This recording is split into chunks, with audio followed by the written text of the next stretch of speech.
जय जगन्नाथ आज्ञा प्रणाम। जगन्नाथ अच्छा मुझे आसी आपण पाखु साक्षात्कार नापी जे मु तो जो मैंने यात्रा छाड़ी घरे अच्छे से भिडियो नौची तेणु तत्मध्यरु आपण भी जड़े कलाकार बहुत दिन है घरे अच्छा आ मझे मझे जाऊँ मैनेजमेंट जाऊँ अभिनय छाड़े किछि दिन तले आपण गोटे यात्रा पार्टी करथिले आउ जगावलिया अपेरा तेणु से जगावलिया अपेरा हवा पूर्व आपण आर्टिस्ट थिले आर्टिस्ट थी मैनेजर थी कौ पार्टी आप अभिनय करते कहतु टे अभिनय केते वर्ष कले आज्ञा मोर जन्म हूँ 1960 मसीहा आज्ञा मु 75 मसीह जाइली शिशु कलाकार हिसाब से आपणकर गोपालपुर आज्ञा कोठी निर्मल धानगेरा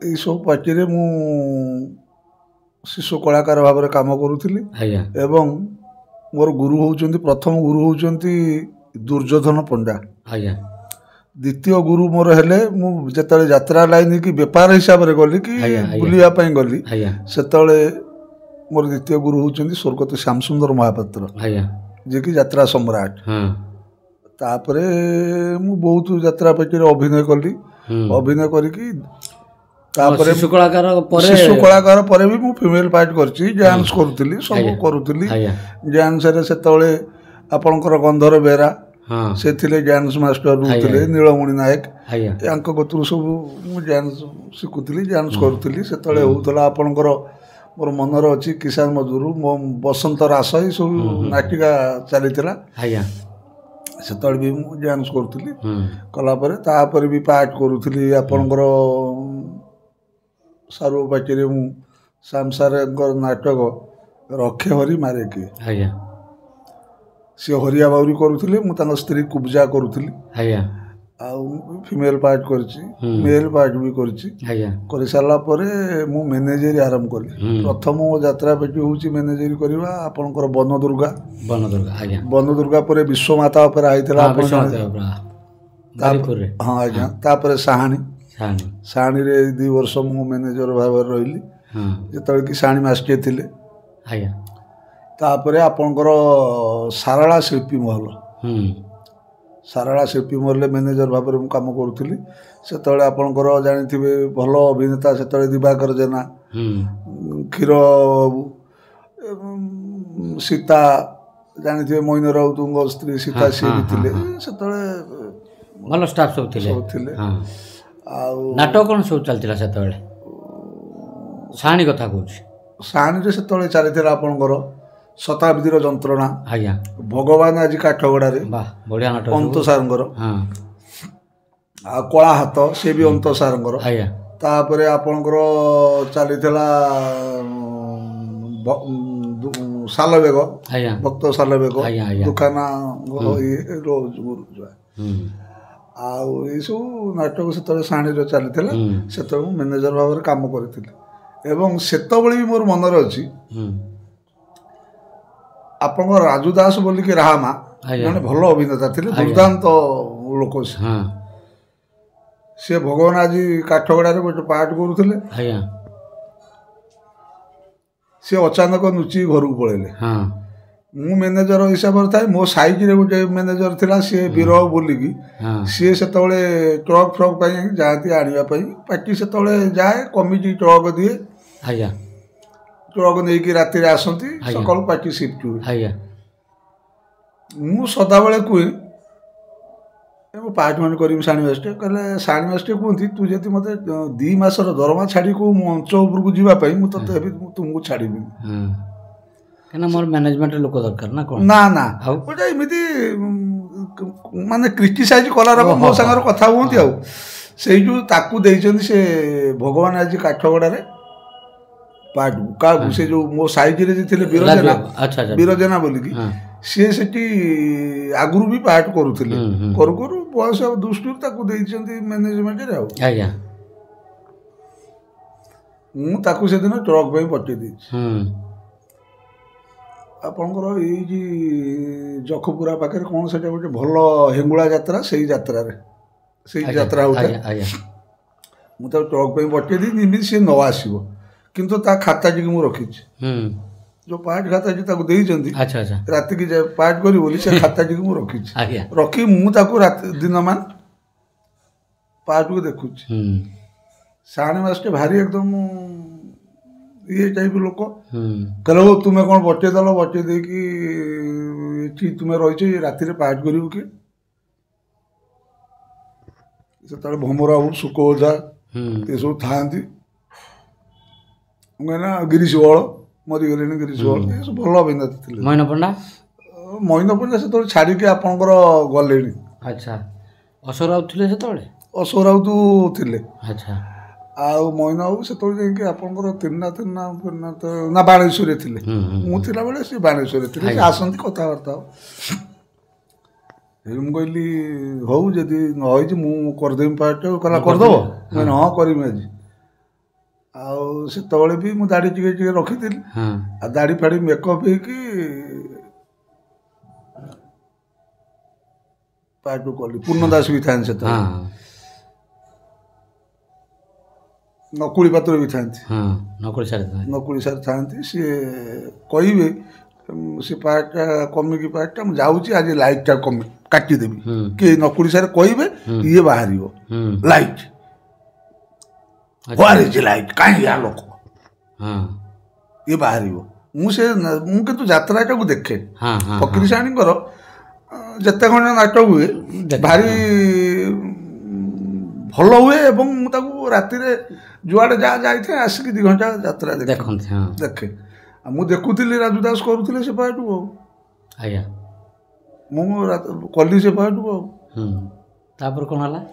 ତାପରେ ଆଉ ସକାଳୁ ମୋତେ କହିଲେ, ସବୁ ସାଇନ୍ ମାଷ୍ଟର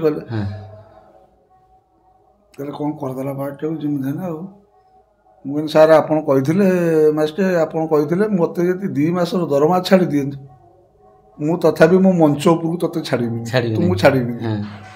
ତେଣୁ ମୋ ବୁଦ୍ଧି ବଳରେ ମୁଁ ଆପଣଙ୍କ ମଞ୍ଚ ଉପରକୁ ଗଲି।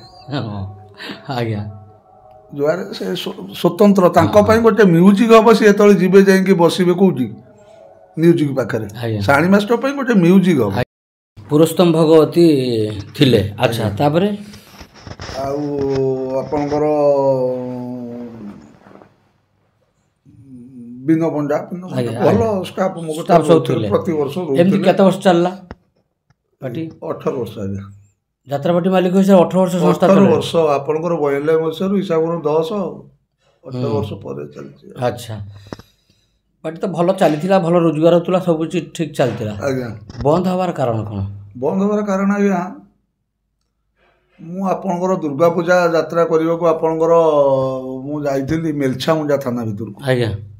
ରାସ୍ତା କରରେ ଯାତ୍ରା ହେଉଥାଏ। ଆଜ୍ଞା।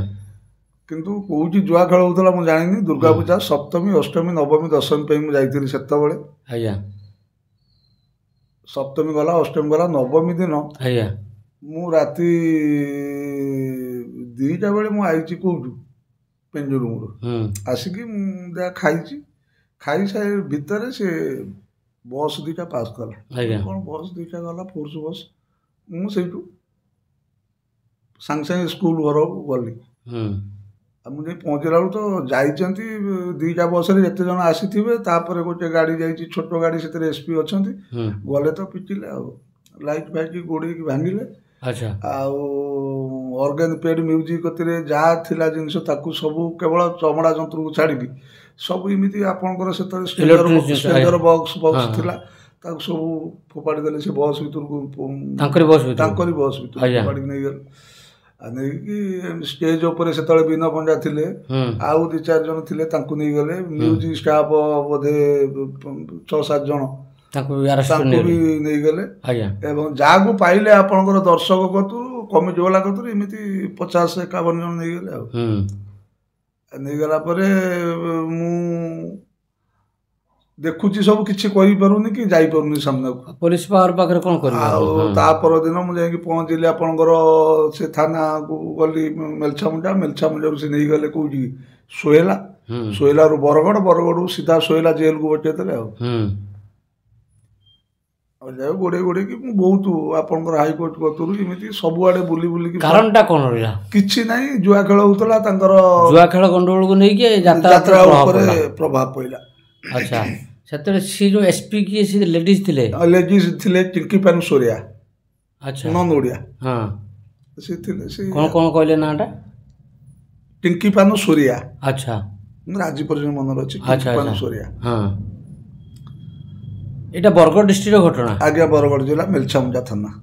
ଏବେ ଯେଉଁ ବରଗଡ଼ ଡିଷ୍ଟ୍ରିକ୍ଟ ଯାତ୍ରା ବ୍ୟାଣ୍ଡ ହେଇଛି ସେଇ କେସ୍ରୁ ବନ୍ଦ ହେଇଛି ଆଜି? ହଁ, ହେଇଛି। ଏପର୍ଯ୍ୟନ୍ତ ଯାତ୍ରା ପରମିଶନ ଏପର୍ଯ୍ୟନ୍ତ ଦଉନି କୌଣସି ବଡ଼ ପାର୍ଟି କ'ଣ ଛୋଟ ପାର୍ଟି କ'ଣ କେହି ଯାତ୍ରା କରୁନାହାନ୍ତି।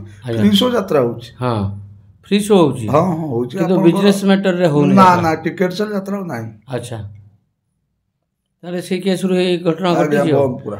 ଆଚ୍ଛା, ଆଉ ଯାହା ଜିନିଷ ସିଏ ତ କିଛି ଜିନିଷ ନେଇଗଲେ, ତାପରେ ଯାହା ଜିନିଷ ବଞ୍ଚିଲା ଆପଣ ଧରିକି ପଳେଇ ଆସିଲେ? ହଁ, ଟ୍ରକ୍ ଧରିକି ଘରକୁ ଆସିଲି ଏବଂ ବେଲ୍ କଲା ପରେ ଆଇଲି। ସେ ଜାଗା ଛାଡ଼ିଲି ମାସେ 4 ଦିନ ପରେ। ମାସେ 4 ଦିନ ସେଠି ରହିଲେ? ପଡ଼ିକି ରହିଲି। ଏକୁଟିଆ ଆପଣ ରହିଲେ ନା ଷ୍ଟାଫ୍ ପୁରା? ନା, ଷ୍ଟାଫ୍ ଆପଣଙ୍କର ନିହାତି 50-60 ଜଣ ଥିଲେ। ସେଠି ରହିଲେ ପୁରା ଆପଣ ପୁରା? ଆଜ୍ଞା, ରହିଲେ, ମେସ୍ ଖାଇଲେ। ମୁଁ ସ୍ତ୍ରୀ ବୁଲିକି କଟକ ହାଇକୋର୍ଟ କତରୁ ସବୁଆଡ଼େ ଆମେ ବୋଧେ ବୁଲିଛୁ। ବୁଲିକି ସେଇଠୁ ଆମ ଘରେ ମୋ ସ୍ତ୍ରୀ କହିଲା ନା ଆମର କିଛି ଗୋଟିଏ ପୁଅ, ତେଣୁ ଆମେ କଳାକାର ସର୍ବଶାନ୍ତ ହେଇଯିବୁ, କିନ୍ତୁ ଯେଉଁ କଳାକାର ମାନେ ଆମର ଜେଲକୁ ଯାଇଛନ୍ତି ତାଙ୍କୁ ବାହାର କରିକି ଆମେ ସାଙ୍ଗରେ ନେଇକି ଯିବା, ନହେଲେ ସେ ପେଟି ଚୁଟି ହେଇଛି ଚାଲିଯାଉ। ଆଜ୍ଞା ଆଜ୍ଞା, ଏପର୍ଯ୍ୟନ୍ତ ବି ଅଛନ୍ତି ଆପଣଙ୍କର କଳାକାର। ସେ ଆରେଷ୍ଟ ହେଇଥିବା କଳାକାର ବିନ ପଣ୍ଡା ଅଛନ୍ତି। ତାପରେ ଆପଣଙ୍କ ଘରଟା କୋଉଠି? ଆପଣଙ୍କର ବନ୍ଧଟିଆ ଅଛନ୍ତି। ତାପରେ ଗାଙ୍ଗୁ ବୋଲିକି ଅର୍ଗାନ ବାଲା, ଗାଙ୍ଗୁ ସେତେବେଳେ ଗୀତ ଗାଇଲା ବାଲା, ଭଲ ଗୀତ ଗାଇବା, ଗାଙ୍ଗୁ ତିଳୋତ୍ତମା। ଆଜ୍ଞା ଆଜ୍ଞା ଆଜ୍ଞା, ଗାଙ୍ଗୁ ବି ଜେଲ୍ ଯାଇଥିଲେ। ହଁ, ଆଚ୍ଛା, ଗାଙ୍ଗୁ ବାବୁଙ୍କ ଘରଟା କୋଉଠି? ଆପଣଙ୍କର ଏଇ ବନ୍ତ ପାଖରେ। ବନ୍ତ ପାଖରେ? ଆଚ୍ଛା, ମୁଁ ଜାଣିଛି ତାଙ୍କୁ, ଗାଙ୍ଗୁ ତିଳୋତ୍ତମା ଜାଣିଛି। ସେତେବେଳେ ଭଲ ଗାଇଲା ବାଲା। ହଁ, ବିରଜା ଗଣନାଟ୍ୟ ମାନେ ଆମ ଗାଁର ବିରଜା ଗଣନାଟ୍ୟ ମାଲିକ କିଏ ମୁଁ ଜାଣିନାହିଁ, କିନ୍ତୁ ସେତେବେଳେ ମୁଁ ଯାଇଥିଲି ମୋ ପିଲାବେଳେ ନାଟକ ଦେଖିବାକୁ। ବିବାହ ଭିତରେ ଭାଇ ଭଉଣୀ ନାଟକ ବୁଲୁ ସାମଲ କରୁଥିଲେ ନା କ'ଣ ହେଇଥିବ, ମୋ ପିଲାବେଳ କଥା ମୁଁ କହିପାରୁନି ଠିକ୍ ସେ। ଭରତ ଦଳ ଥିଲେ, ଆମର କୁରୁପା ପୁହାଣ ଥିଲେ। ନା, ସିଏ ସେତେବେଳେ ଇଏ ଗୀତ ଗାଉଥିଲେ। ହଁ, ଗାଙ୍ଗୁ ବାବୁ ଭାଇ ଗୀତ ଗାଉଥିଲେ। ପୁଣ୍ୟ ବୈତରଣୀ କୂଳରେ ମୁଁ ବସିଛି ବିରଜା ମା, ସେଠି ମନେ ଅଛି। ଆଉ ଗଦା ମହାନ୍ତି ଥିଲେ, ଏସବୁ ଥିଲେ। ଆଜ୍ଞା, ହଉ, ତ ସେଇଠୁ ନେଇକି ସେଠି ରହିଲେ ମାସେ 4-5 ଦିନ ରହିକି ସମସ୍ତଙ୍କୁ ବେଲ୍ କଲି। ବେଲ୍ କରିକି ଶୋଇଲାରୁ ବେଲ୍ କରିକି ନେଇକି ଗଲି ଯୋଉଠି ମୁଁ ଥିଲି। ଆଉ ସେଠୁ ଟ୍ରକ୍ ଲୋଡ୍ କରିକି ସାମାନ ନେଇକି ଆସିଲେ। ଯେଉଁ ସାମାନ ଆପଣଙ୍କର ସିଜ୍ ହେଇଥିଲା ଇଲେକ୍ଟ୍ରୋନିକ୍ସ, ଆଜ୍ଞା, ଫେରି ପାଇଲିନି ଆଜି ଯାଏ ଫେରି ନା। ଆଚ୍ଛା, ଖାଲି ଯେତିକି ବଞ୍ଚିଥିଲା ସେତିକି ଧରିକି ଆସିଲେ। ଆସିଲା ପରେ ସେ ଜିନିଷ ସବୁ କ'ଣ କଲେ? ଜିନିଷକୁ ଏଠି ରଖିକି ବର୍ଷେ ପରେ ମୁଁ ତାକୁ ଚିତ୍ରାଳୟକୁ ଦେଇଦେଲି। ଆଉ ଚାହିଁଥିଲେ ଆପଣ ଆଉ କିଛି ଜିନିଷ ପୁରେଇକି ଯାତ୍ରାପାଟି କରିପାରିଥାନ୍ତେ? ନା ଆଜ୍ଞା, ମୁଁ ଚାହିଁଥିଲେ ବି ସେତେବେଳେ ବର୍ତ୍ତମାନର ମାଲିକ ଏଇ ଆଜି ଗୋଟେ ଶୁଣିଛନ୍ତି କି ନାହିଁ ମୁଁ କହିପାରୁନି। ଆପଣଙ୍କ ରଙ୍ଗମହଲରେ ଜଣେ ପ୍ରଚାର ବଲା ମରିଗଲେ। ଆଜ୍ଞା, ଏମିତି 4 ଜଣ ମରିଗଲେ ବି ସେମାନେ ଯାତ୍ରା କରିବେ, ତାଙ୍କ ଉପରେ ଗୁରୁତ୍ୱ ସେ ଦେବେ ନାହିଁ। ପୁଣି କୋଉଠୁ 4 ଜଣ ଆଣିକି ସେ ଯାତ୍ରା କରିବେ। ମୁଁ ବି ଚାହିଁଥିଲେ ଅର୍ଗାନିକ ପେଡ୍ କିଣିକି କରିପାରିଥାନ୍ତେ ଯାତ୍ରା, ପୁଣି 7-8 ଜଣ କୋଉଠି ଖୋଜିକି ନେଇକି କମ୍ ଦାରର ହଉ ଭଲ ହଉ ଆଣିକି ମୁଁ ଯାତ୍ରା କରିଥାନ୍ତି। କିନ୍ତୁ ମୋର ତ ଲକ୍ଷ୍ୟ ରହିଲା ପଛ ଯାତ୍ରା ପାର୍ଟି ଭାସି ଯାଉ, କିନ୍ତୁ ମୁଁ କଳାକାରଙ୍କୁ ନ ବାହାର କଲା ପରେ, କଳାକାରଙ୍କୁ ଉଦ୍ଧାର କରିସାରିଲା ପରେ ଯେତେବେଳେ ଘରକୁ ଫେରିଲେ ଜିନିଷ ବଞ୍ଚିଥିବା ଜିନିଷକୁ ଧରିକି, ତାପରେ ଆପଣ ଯାତ୍ରା କରିପାରିଥାନ୍ତେ। ଆଜ୍ଞା, ମୁଖ୍ୟ କଥା ହେଉଛି ତାଙ୍କୁ ବେଲ୍ କରିବା ପାଇଁ ସେତେବେଳେ 1,70,80,000 ଖର୍ଚ୍ଚ ହେଇଗଲା। ଆଜ୍ଞା, ଆଚ୍ଛା, ଯାହାଫଳରେ କି ମୋର ମନୋବଳ ଭାଙ୍ଗିଗଲା, ଅର୍ଥବଳ ବି ଭାଙ୍ଗିଗଲା, ମେରୁଦଣ୍ଡ ଭାଙ୍ଗିଗଲା। ଯାହାଫଳରେ ଆଉ ସେ ବାବଦରେ ଲକ୍ଷ୍ୟ ଦେଲି। ଆଉ ଗତ ବର୍ଷ ଥିଲେ ଯାତ୍ରାରେ? ହଁ, କଳିଙ୍ଗ କଳିଙ୍ଗରେ 2 ବର୍ଷ।